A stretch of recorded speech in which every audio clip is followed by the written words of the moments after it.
Hey, I'm Christian Fournier. I'm a senior here on the men's lacrosse team at the United States Military Academy, and I'm a kinesiology major. Next year, I'll be attending University of Texas McGovern School of Medicine in Houston, Texas, to pursue a medical degree. Every year, the Academy is allowed to send 3% of their cadets per class, so roughly 25, 30 students are able to do it.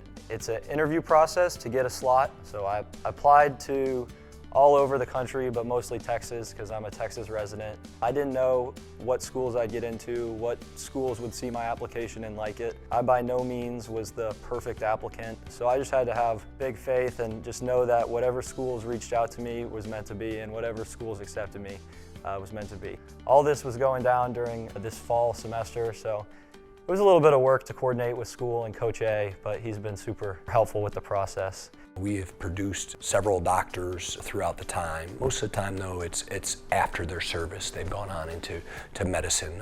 Christian's the first one that I've coached that will be going to med school directly. I'm very proud of him for that. The biggest challenges with balancing applying to med school, playing lacrosse, going to the academy, is that they all fight for your time and they all want to be first priority, and they all deserve to be first priority too.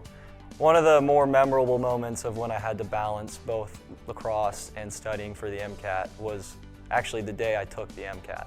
In our post-fall meeting, Coach A, he always likes to check in, see what might be upcoming in our lives. He knew that I wanted to pursue medicine, so I told him that this upcoming spring was the only available time in which they offered the MCAT. I told him to not worry, that I signed up for a day that wouldn't conflict with anything, and he just kind of looked at me and was like, "Christian, that's great, but that Friday is a game."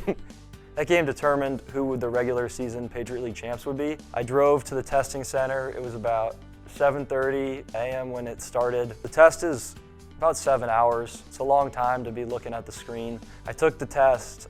I felt good about the test, but then I had to hop in my car and drive to Maryland. So I got out, drove back, got to the hotel where our team was staying. The team was super great. They erupted. Everybody was obviously proud of that I was able to get that done. And then we played that night, we won the game, and we hosted the tournament the next week. Christian is one of the finest players I've ever coached. He has pursued a goal that he's had.